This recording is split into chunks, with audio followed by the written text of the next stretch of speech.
It was bitterly cold when Hudson Taylor first reached Shanghai, and since coal was selling at $50 a ton, it was not possible to do much to warm the houses. Fortunately, Hudson wasn't accustomed to luxuries, and he was thankful for a shelter anywhere ashore. Yet he suffered from the penetrating chill and the dampness. Soon after his arrival he wrote, "My position is a very difficult one. Dr. Lockhart has taken me to reside with him for the present, as houses are not to be had for love or money. No one can live in the city. They are fighting now while I write, and the house shakes with the report of cannon. It is so cold that I can hardly think or hold the pen. You will see from my letter to Mr. Pierce how perplexed I am. It will be 4 months before I can hear and reply, and the very kindness of the missionaries who have received me with open arms makes me fear to be burdensome. Jesus will guide me aright. I love the Chinese more than ever. Oh, to be useful among them." About his first Sunday in China, Hudson wrote to his sister, "I attended 2 services at the London Mission, and in the afternoon went into the city with Mr. Wiley. You've never seen a city in a state of siege. God grant you never may. We walked some distance around the wall, and sad it was to see the wreck of rows upon rows of houses, burnt down, blown down, battered to pieces. In all stages of ruin they were. And the misery of those who once occupied them, and now, at this inclement season, are driven from home, and the shelter is terrible to think of. By the time we came to the North Gate, they were fighting fiercely outside the city.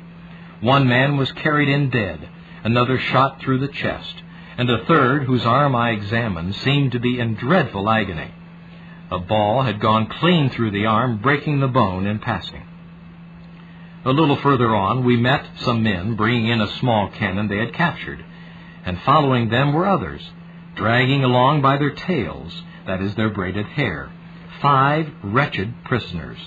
The poor fellows cried to us piteously to save them as they hurried by, but alas, we could do nothing. They would probably be at once decapitated. It just makes one's blood run cold to think of such things. What it means to be so far from home at the seat of war, and not be able to understand or be understood by the people, was fully realized. Their utter wretchedness and misery, and my inability to help them or even point them to Jesus, powerfully affected me. Satan had come in as a flood, but there is one who lifted up a standard against him. Jesus is here, and though unknown to the majority, and uncared for by many who might know him, he is present and precious to his own. There were other more personal trials as well. For the first time in his life, Hudson Taylor found himself in a position where he could hardly meet his financial obligations. He had willingly lived on next to nothing at home to keep within his means, but in Shanghai he could not avoid expenses altogether beyond his income. Living with others who were receiving 2 or 3 times his salary, he was obligated to board as they did, and saw his small resources melt away with alarming speed. At home in England, he raised money for foreign missions.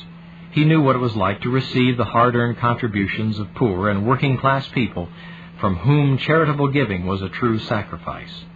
So missionary money was to him a sacred trust.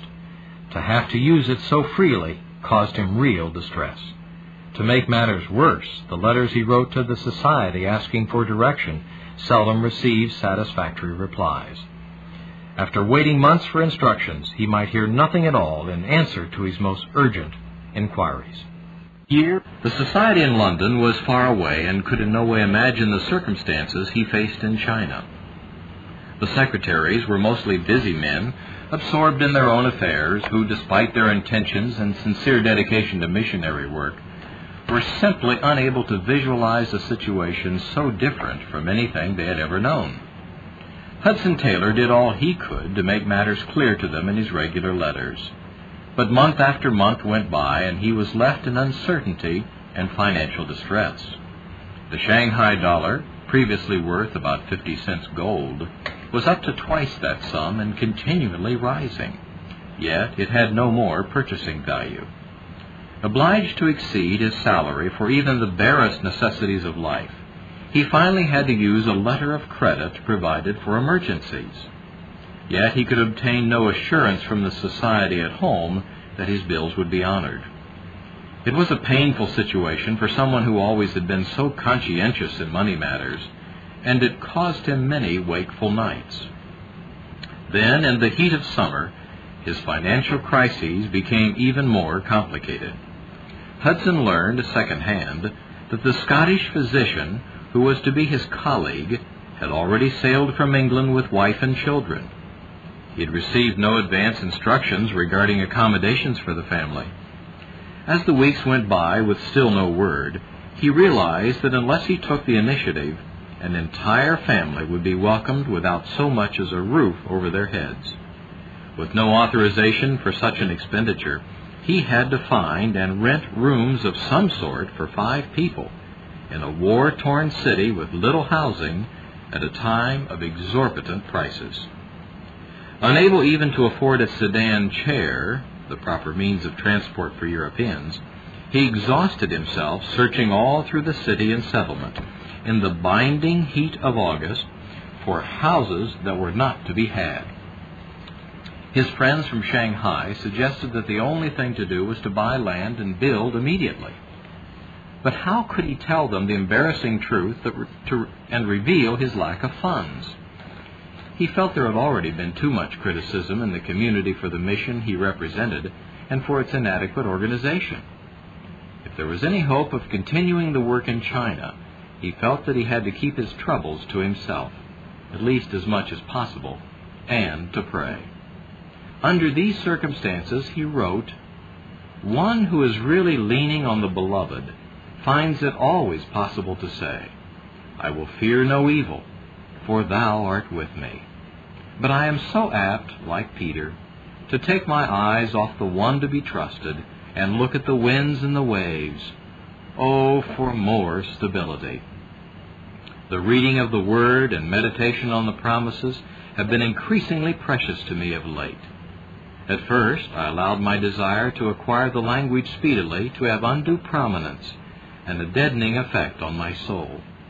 But now, in the grace that passes all understanding, the Lord has again caused His face to shine upon me. And to his sister, he added, "I have been puzzling my brains again about a house, but to no effect. So I've made it a matter of prayer, and have given it entirely into the Lord's hands, and now I feel quite at peace about it. He will provide, and be my guide in this and every other perplexing step." It must have seemed almost too good to be true when, only 2 days after writing that letter, Hudson Taylor heard of property that could be rented. And before the month was over, he found himself in possession of a house large enough to accommodate his expected colleagues. 5 rooms upstairs and 7 down seemed a spacious residence, even if it was only a poor Chinese place, built of wood, full of enough debris to start a pestilence, he wrote, and extremely run down. On the positive side, it was right among the people, near the north gate of Shanghai. So it was there that he established himself 6 months after he arrived in China. And even though the location was so dangerous that his Mandarin teacher did not dare to go with him, he was able to engage a Chinese Christian, an educated man, who could help him begin to learn the local dialect. Finally, Hudson felt that his missionary work in China had begun. He was living right among the people in a place of his own. And with the help of his new teacher, he conducted Christian meetings mornings and evening, and started a Christian day school for children, and established a dispensary where he could have as many as 20 or 30 patients a day who sought medical help.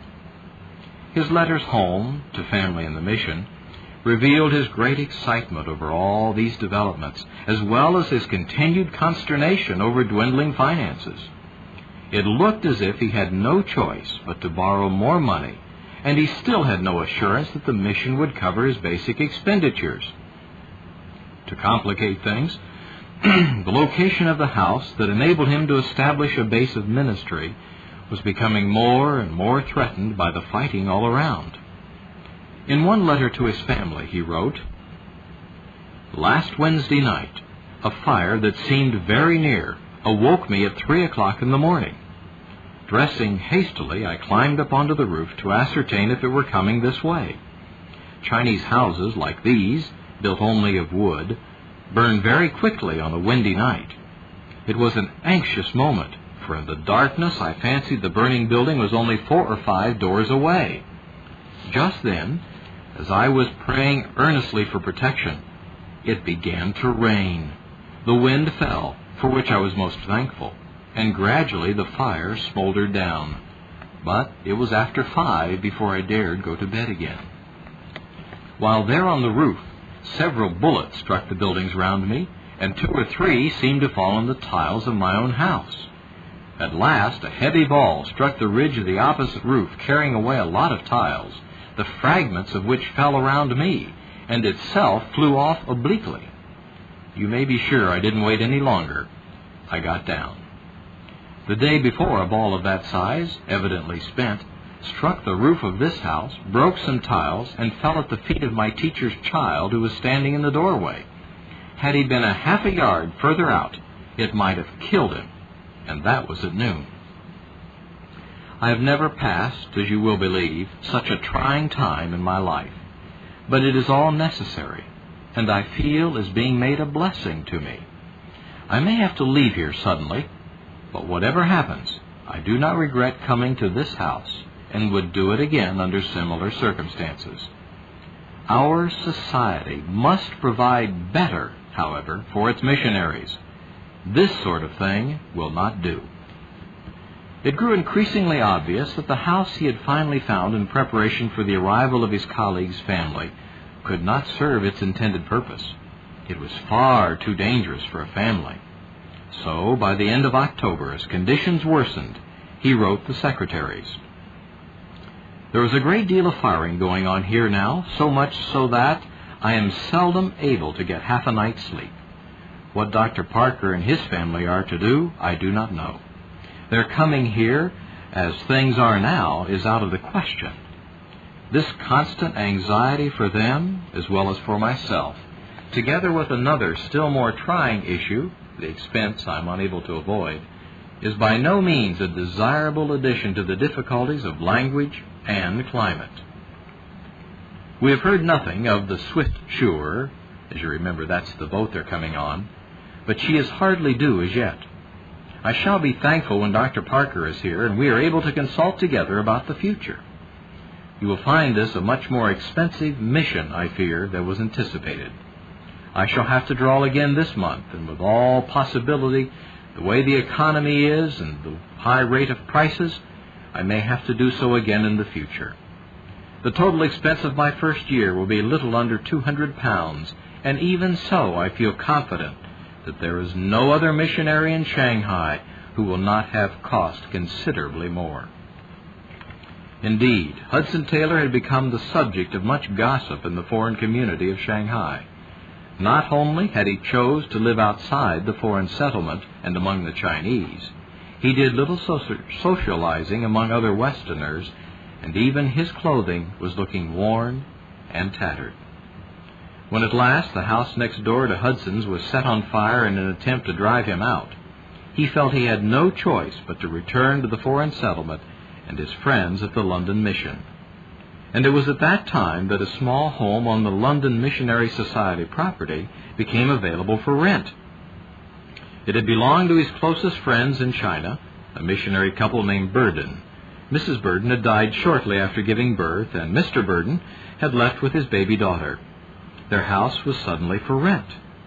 Since the arrival of the Parkers was expected daily, and though it left him only $3, Hudson rented the house on his own authority.